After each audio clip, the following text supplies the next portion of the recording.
Po'y dadako sa teaching ngayon, ano po, at, purihin po ang Panginoon. Ito pong kwento na 'to is, assurance po, God's assurance to Moises. So ngayon po, we are celebrating Mother's Day, amen po. Sa bawat isa, ayan, happy Mother's Day po sa inyong lahat. Ayan, sa mga nanay. At ang buhay ko po ay ganyan.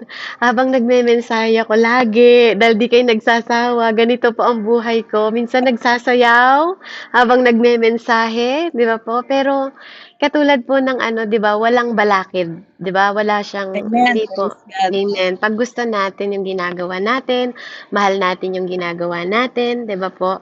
Hindi siya nakakapangit, nakakabata siya. Akalain niyo bang 38 years old na po ang inyong kapatid? Ayan, Pero salamat po looking young.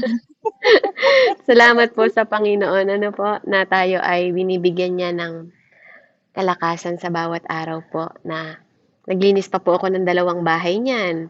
O, 'di ba? And, purihin ng Panginoon. Salamat po sa Diyos sa pagkakataon. Ayan, so dakot po tayo sa mensahe po ngayon na ito po siguro yung binibigay sa atin ng Panginoon sa bawat isa ngayon ng mga nanay, no po, mga tatay, 'di ba?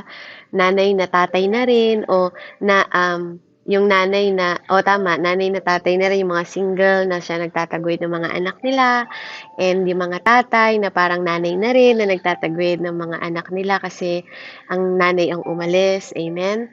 No po at nagpapasalamat ako sa Diyos kasi patuloy kayong pinatatatag ng Panginoon. So, kailangan natin ng mga encouragement word today. And alam nyo ba na sa Exodus 6, sinabi ni Lord dun that I am your encouragement. Na po, mahalaga na ang mga word ni Lord ang nag encourage sa atin para magpatuloy tayo.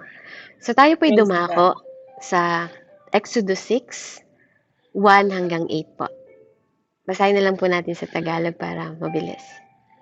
Amen. Sige po, Sis Beb. Ako na lang po at nakahanda na. Amen. Ito po ang sabi. Sabi sa Exodus chapter 6, verse 1 to 8. Sinabi ni Yahweh kay Moises, makikita mo ngayon kung ano ang gagawin ko sa paraon.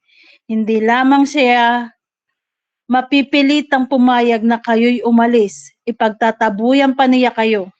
Sinabi ng Diyos kay Moises, si Yahweh, ako si Yahweh, nagpakita ako kina Abraham, Isaac at Jacob bilang makapangyarihang Diyos. Ngunit hindi ako nagpakilala sa kanila sa pangalang Yahweh. Gumawa ako ng kasunduan sa kanila at nangako akong ibibigay ko sa kanila ang Kanaan, ang lupaing tinirhan nila noon bilang mga dayuhan. Narinig ko ang daing ng bayang Israel na inaalipin ng mga Egyptyo at hindi ko nalilimutan ang ginawa kong kasunduan sa kanilang mga ninuno. Kaya ito ang sabihin mo sa mga Israelita, ako si Yahweh, ililigtas ko kayo sa pagpapahirap ng mga Egyptyo. Ipadarama ko sa kanila ang bigat ng aking kamay. Parurusahan ko sila at kayo'y papalayain ko mula sa pagkaalipin. Ituturing ko kayong aking sariling bayan at ako ang magiging Diyos ninyo at makikilala ninyong ako si Yahweh, ang iyong Diyos, ang nagligtas sa inyo sa pagpapahirap ng mga Egyptyo. Dadalhin ko kayo sa lupaing ipinangako ko kina Abraham, Isaac at Jacob at iyon ay ibibigay ko sa inyo. Ako si Yahweh. Amen. Thank you, Lord, for the word. Amen, Sis Amen. Beb. Amen po. So dito po sa kwento na 'to 'no, pag sinimulan niyo siya sa Exodus, maraming mga sakuna po yung binigay na ng Panginoon ano. At this time parang nanghihina na si Tatay Moises kasi nga po, 'no po, 'di ba nga lagi siyang dini-deny ni Pharaoh nung paraon, ano po. At makikita natin dito, pag-aaralan natin yung pangako sa kanya ng Panginoon. Ang sabi po sa verse 1 sa English, then the Lord said unto Moses, now, shalt thou see what I will do to Pharaoh? For with a strong hand shall he let them go, and with a strong hand shall he drive them out of his land. So, ang verse 1 po natin, makikita natin dito, God promised to Moises, Pharaoh will let you go. Na po? Pharaoh will let you go. So, carrying this story, na po, sa previous chapter po ni Tatay Moises, dito sabi ko nga po sa inyo, na-discourage siya kasi iniisip niya that God is nagkukulang na sa kanya sa action na ginagawa ng Panginoon. Kasi hindi naman sa kanya sinabi ng Panginoon na papatigasin niya yung puso nung una pa lang, the beginning. Inuutusan lang siya ng Panginoon and siya naman po, sunod ng sunod. Amen? So makikita natin dito, parang pakiramdam po ni Tatay Moises, yung tulong ng Panginoon sa kanya, hindi niya pinapakita. Amen? And he wanted him to know. Ang Diyos po, gustong malaman ng Panginoon, gustong malaman ng Panginoon, at gusto niyang sabihin kay Moises na, Moises, I am the Lord, and I am in control. Amen? So, this time po, dahil sa discouragement na nararanasan po ni Moises, dahil parang mas nai-impress siya sa ginagawa ni Pharaoh. Kasi hindi si Pharaoh kahit anong nangyayaring mga sakuna, hindi pa rin. Kahit anong mga bagay pa na pinadala ng Panginoon, hindi pa rin siya ng hindi. Ayaw niya pa rin payagan yung mga Israelite na umalis po, no, at pakalayain yung mga Israelita sa Egypt. Amen? So, nai-impress ngayon si Pharaoh. Na-impress ngayon si Moises. Parang this time mas nai-impress siya sa ginagawa ni Pharaoh kaysa sa ginagawa ng Panginoon. No po, parang doon na tutok yung yung kanya pong atensyon. Ano po? And minsan, tayo, dahil minsan 'di ba sinasabi ng Diyos na mahal kita anak, pero bakit minsan parang tahimik ang Lord, 'di ba? Parang minsan nadi-discourage din tayo katulad ni Tatay Moises kasi minsan parang bakit Lord mas madami pa kaming problema kaysa sa mga ibang tao, mananampalataya kami. Anak mo kami, alagad mo kami. 'Di ba? Sometimes we also discourage, 'di ba po, sa mga nararanasan natin.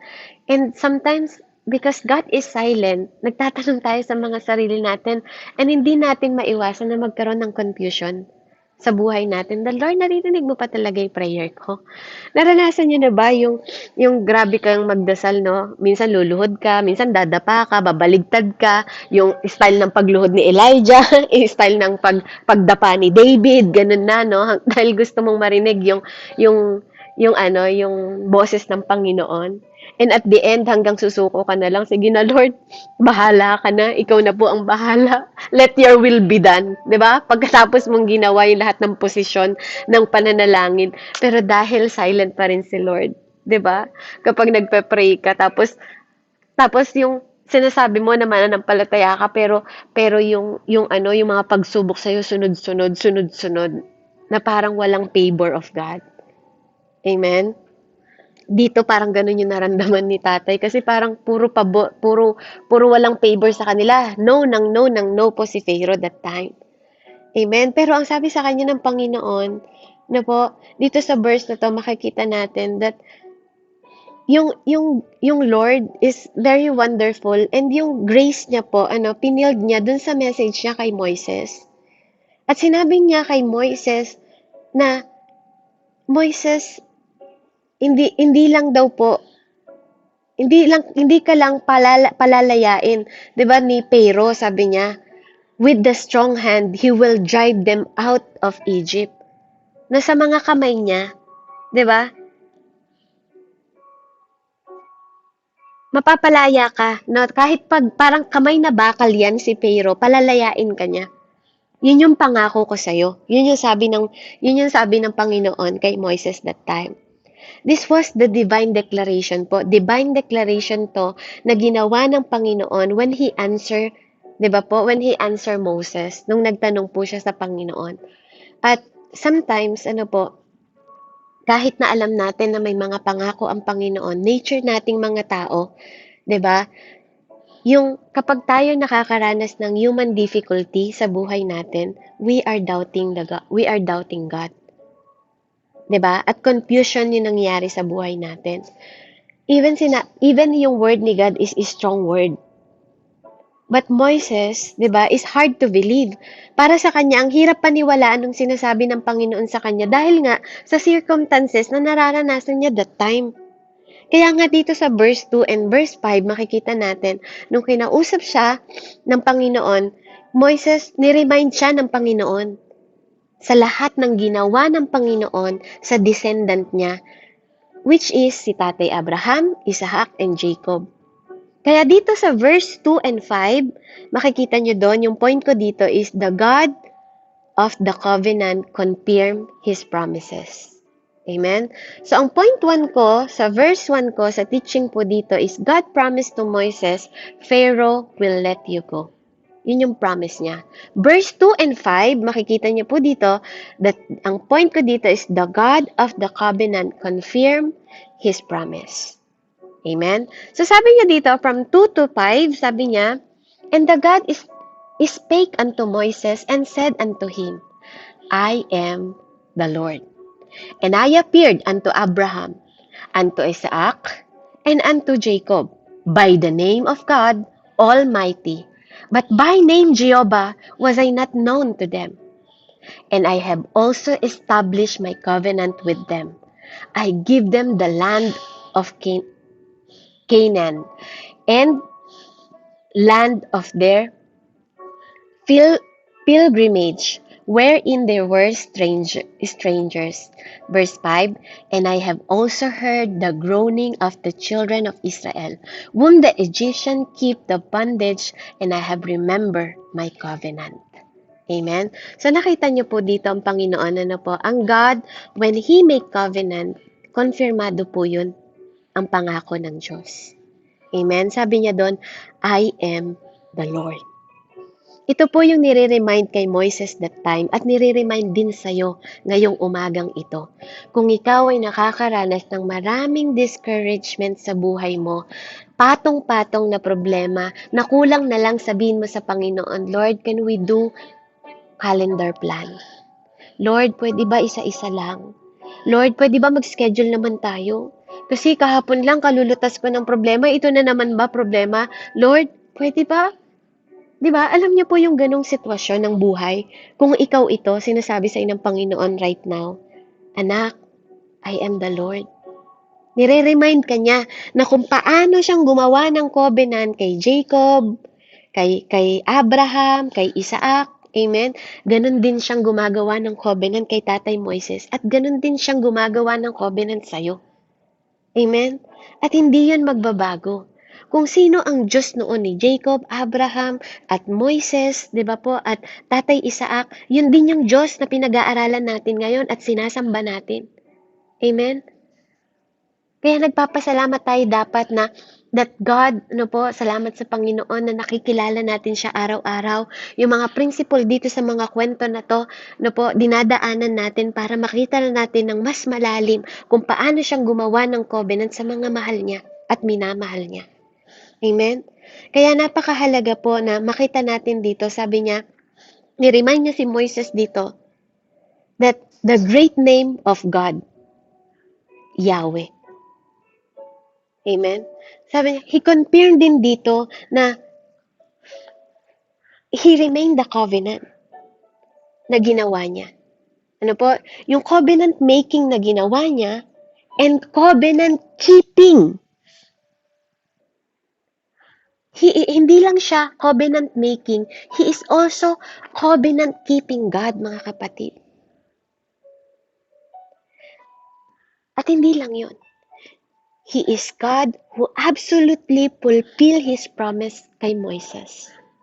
At kung napulpil ng Diyos yung mga pangako niya noon kay Moises, do you think bibiguin ka niya ngayon? Amen? If God is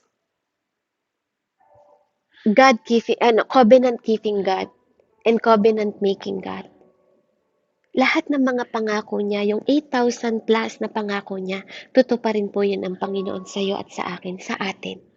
Amen? Kaya tayo po, bilang mga May mga tao, no po, sometimes we failed. At sometimes yung mga soul natin, sobra tayong exhausted.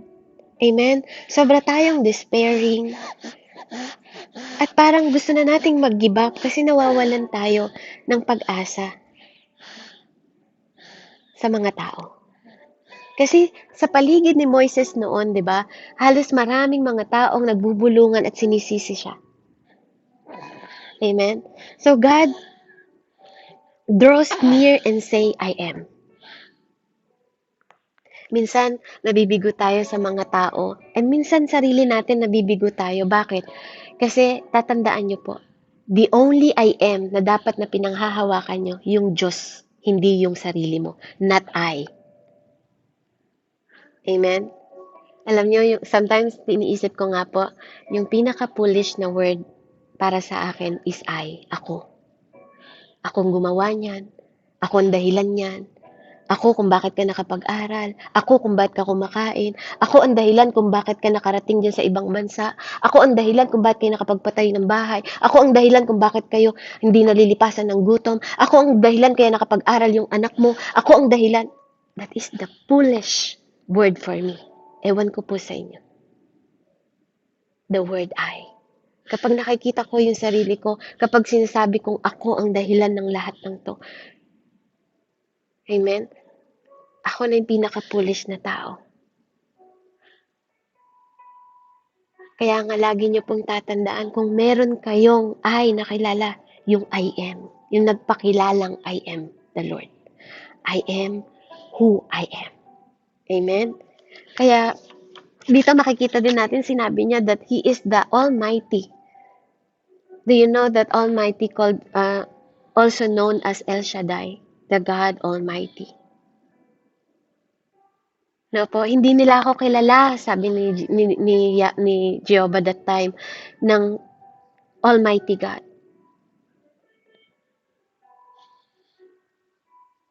Pero nagpapakilala siya kay Moises that time that I am your El Shaddai. I am God Almighty. Pag sinabing Almighty, wala nang mas malakas doon. Kaya yung Diyos na yun at Diyos ni Moises na yun na El Shaddai is the same God na Diyos mo, kapatid. Amen? Kaya makikita natin dito yung intimate and extensively na sinabi po ng Panginoon na nireveal niya yung kanyang sarili kay Moises and his generation. I am God Almighty. He is the El Shaddai. And nakita nila yung kapangyarihan ng Panginoon, pero they didn't have the same personal relationship po and revelation katulad ni Moises. Na nalaman niya yun. Kaya nga, tayo po, pare-pareho tayo pong mananampalataya, pero alam nyo, hindi po tayo pare-pareho ng relasyon sa Panginoon. Merong malakas ang relationship sa Panginoon, may mga revelation din sa ibang tao, may mga revelasyon na binibigay sa iyong Panginoon. When I say revelation, it's not ina-add ko yung revelation sa Bible, ano po? Dahil sometimes I heard some people said that pag narinig niyo yung mga nagtuturo sa inyo na may revelation ng Panginoon, wala nang revelation. Revelation means you find out something. 'Di ba? Na may pinaunawa sa iyo ang Panginoon na hindi nauunawaan ng iba. Kaya mo siya tinatawag na revelation. Dahil maraming nagbabasa ng Bible, pero hindi katulad ng pag-unawa mo ang pang-unawa ng bawat isa sa atin. We have the same spirit, but we have different kind of wisdom. Iba yung wisdom ko kay Ate Lovelyn. Kahit bigyan nyo kami ng tigisang verse, pwedeng magkaiba ang aming interpretasyon, magkaiba ang aming wisdom na ipapahayag ng Panginoon. But at the end, pwedeng maging ang point din ng ibig sabihin is isang ending lang din. Pero magiging magkaiba kami ng wisdom. Amen? So, yun po na sometimes we have different kind of revelation ng Panginoon on how the Word of God na po. At ganun kay Moises. Sometimes, kapag kinakausap siya ng Panginoon, he understand God kung ano yung pinapahiwatig sa kanya at pinapaunawa sa kanya ng Panginoon. Dahil the more siyang nagiging intimate sa Panginoon, the more nagiging mas kilala niyang higit ang Panginoon. At ganun din tayo. Kaya tayo nag-aaral ng Bible to know God better than yesterday. Kaya nga po, lagi natin yun isama sa panalangin natin. Lord, I want to know you better than yesterday. Lord, gusto kitang makilala ng higit pa kaysa kahapon. Because the more you know God, the more you become rooted. The more you know God, the more you become stronger. The more you know God, the more you become powerful. The more you know God, the more you become encourager.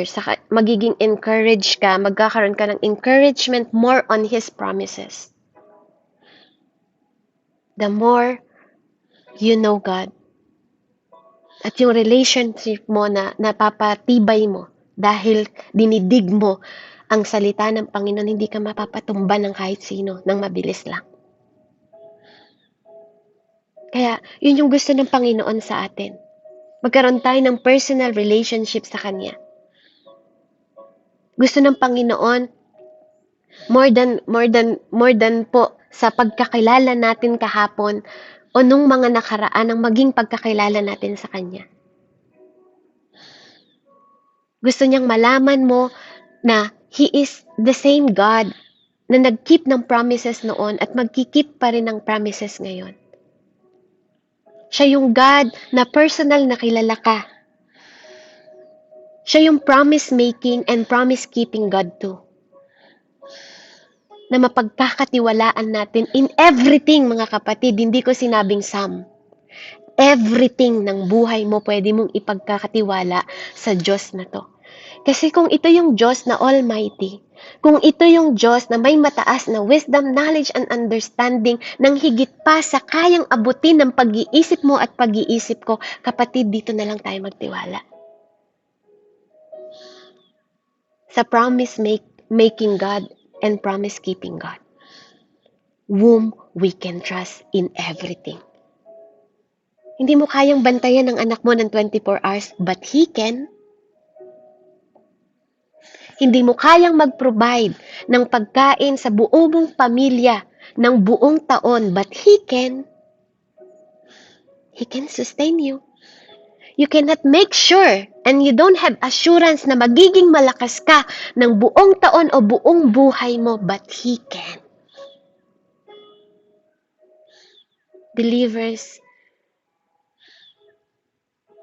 Mga believers po tayo, we should ask sa Lord na to, who knows everything. Even your name, even who you are. Amen? Kung nakaya niyang tandaan si Jacob, Isaac, at Abraham, He can also remember you. Kahit pa nawala ka na, kahit pa namatay ka na, He remembered Jacob, Abraham, and Isaac. Kaya kung magtatanim ka ng mga mabubuting bagay sa mundong ito, He will always remember you. At yun din ang sasabihin niya sa mga mahal mo sa buhay. I keep my promises, anak, sa nanay mong si Lovelyn. And I will also keep my promises to you. I keep my promises, diba, sa tatay mo, James. And I also keep my promises to you. I am the same God. The same God who make covenant kay Jacob, Isaac, at Abraham, at kay tatay Moises din. At sa marami pang iba. Walang binigo ang Panginoon. Why doubt? Bakit ka nagda-doubt? Kaya kung punong-puno ka na ng problema ngayon, gustong matandaan, gustong ipaalala sa'yo ng Panginoon, anak, remember, may covenant. Kaya ito yung sinasabi niya kay Moises. Remember this, Moises. Kung pinaalala niya, remember that I am that God, yun din yung pinapaalala niya sa'yo at sa akin. Kasi mabilis tayong makalimot ng mga bagay na ginawa ng Diyos. I want you to remember me, Brian. I am the same God. Remember me. I am God. Verse 6 and 8 po, dito tayo magtatapos. God promised of the 7, I will, to Israel. Dito makikita natin yung 7 I will na sinabi niya. Makikita nyo dito sa word na sinabi ng Panginoon na nag-benefits po sa Israel, sa buong Israel. Amen? Yung I am the Lord na sinabi niya, isa pa lang po yun. Amen? Na sinabi niya po dito, no, yung mga bagay na posible. Kinonfirm niya yung kanyang covenant with his children of Israel. Kaya, yung 7 pong separate na I will ng promises ng Panginoon na sinabi niya, I'm going to do it. So you can count on me. Yun yung sinasabi niya kay Moises that time. Ganon din yung sinasabi niya ngayon sa'yo, kapatid. You can count on God. Ano sabi niya dun sa 7 I am niya? Tingnan po natin ha. Yung verse 6 to 8. Sabi niya, Wherefore say unto the children of Israel, I am the Lord. And I will bring you out from under the burden of the Egyptian. And I will rid you out of their bondage. And I will redeem you with a stretched out arm, and it with great judgment. Verse 7, And I will take you to me for a people, and I will be to you a God, and ye shall know that I am the Lord your God, which bringeth you out from under the burden of the Egyptian. Verse 8, And I will bring you in unto the land, concerning which I did swear to give it to Abraham, to Isaac, and to Jacob. And I will give it to you for heritage. I am the Lord. Napakaganda po, ano? Amen? So nakita niyo po doon, ha? Yung, bakit you can count on this God? The promises were glorious and equally. So in their spiritual application po to all believers today. Sa'yo at sa akin, sa atin. Kaya anuman ang problema mo ngayon, kapatid, anumang kasakitan ang nararanasan mo, anumang pagsubok, season ng buhay mo ngayon, kapatid, pakinggan mo to. I will bring you out, anak. I will rescue you from their bondage, anak. I will redeem you, anak. I will take you as my people, anak. I will be your God, anak.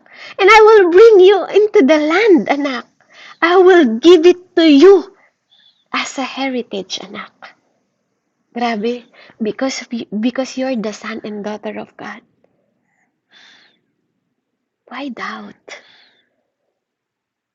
Alam niyo, sometimes, God wants you to know that your pain is preparation only. God is more than able to fulfill each of His promises sa iyo at sa akin. Amen? Sometimes pain prepare you.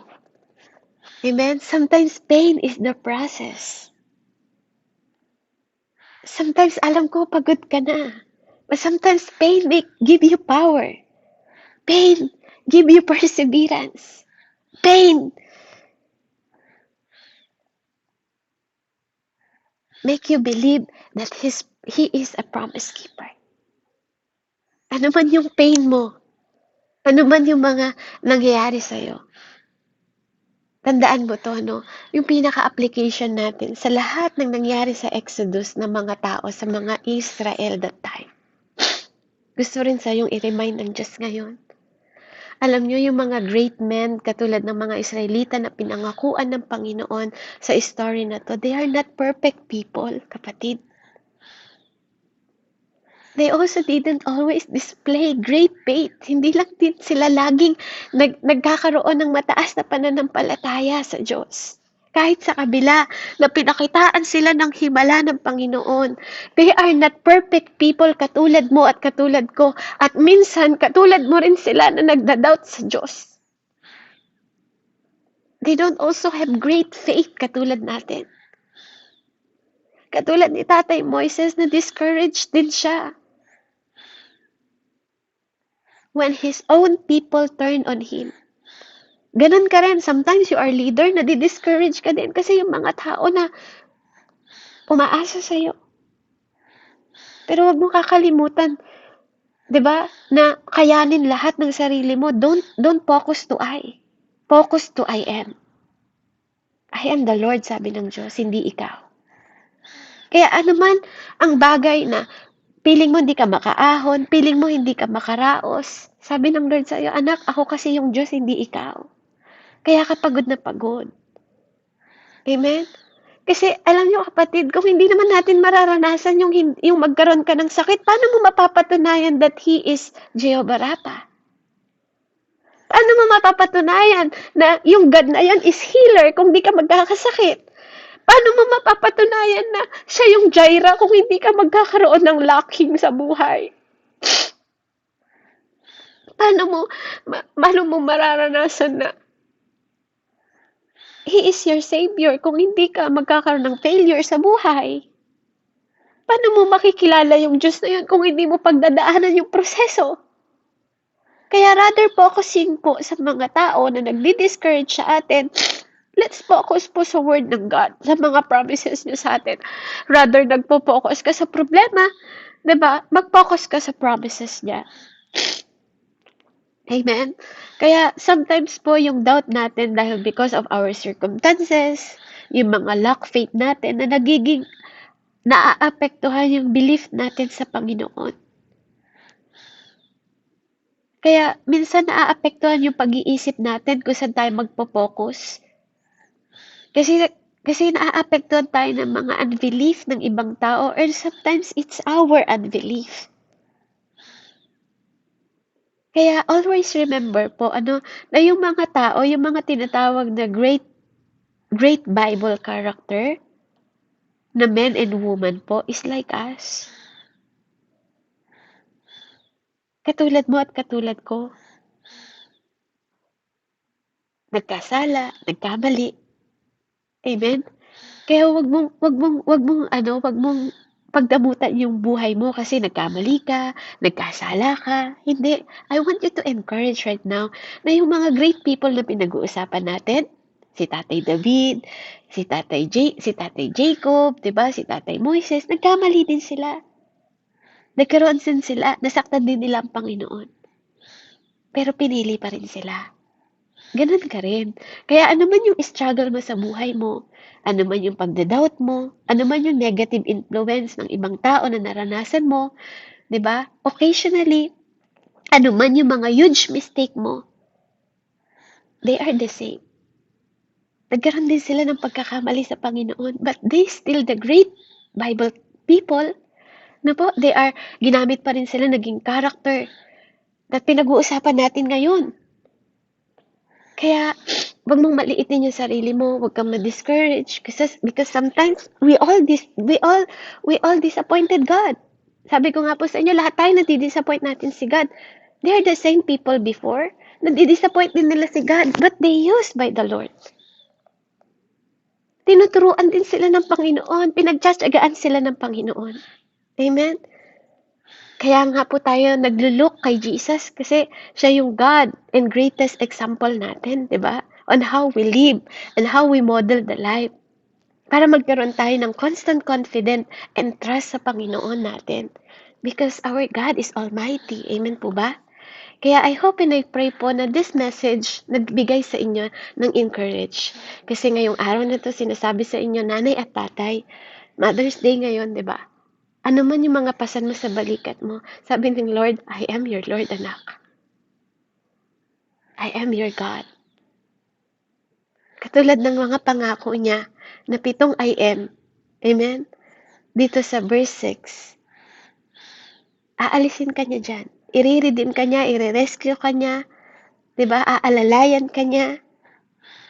Dahil ako yung Diyos mo, iaalis kita dyan, idadala kita sa land, sabi niya, and I will give you heritage. Amen? So, let's pray po. Hallelujah. Hallelujah. Lord Father, in the mighty name of Jesus, I give you honor and I give you glory. We come to you, Father God, with humble heart, Panginoon, sa mga oras na to. Cleanse us, forgive us, Panginoon, and have mercy on us, Father God, every day in our life, Panginoon. We thank you for reminding me and reminding us always that you are gracious and your grace is enough sa bawat araw, Panginoon, sa amin. We thank you for you are Lord, Panginoon. Na ikaw, yung Diyos na promise making and promise keeper, Panginoon. Ikaw rin yung covenant making God and covenant na nagpupulpil, Panginoon, ng mga covenant mo, Panginoon, sa amin. Kaya, Panginoon, maraming salamat po na ikaw po ang Diyos na laging nakikilala kami kung sino kami, pati bilang ng buhok namin, alam mo, mga sitwasyon at kalagayan namin, alam mo, for you are our Lord, Ama. Na Lord, lagi ka naming tingnan, hindi yung mga sarili namin, yung mga bagay na kayang gawin mo, hindi yung sarili namin ang makita namin, Panginoon. Kaya tatanggapin namin ang lahat, Panginoon, ng pagpapala na nagmumula sa iyo, Panginoon, to glorify your name. Na magte-testimony kami bawat isa, Panginoon, na ikaw ang tumulong sa amin. Ikaw yung signs and wonder. Ikaw yung miracle God. Na kahit hindi namin kayang ipaliwanag para maniwala yung mga tao that there is still miracle sa mga kamay mo. Naiingatan mo kami, na iniligtas mo kami. Kahit na sa magulong mundong ito, magkakaroon kami ng kapayapaan, for you are our shalom, Father. Kaya salamat, Panginoon. Patuloy nawa naming mag-glorify ang pangalan mo sa aming mga pang-araw-araw na buhay, Panginoon, at mapakilala ka pa namin sa marami pang kaluluwa na hindi nakakakilala sa iyo. Upang hindi sila maligaw ng kanilang daan, Panginoon, for you are the life, you are the truth, and you are the way.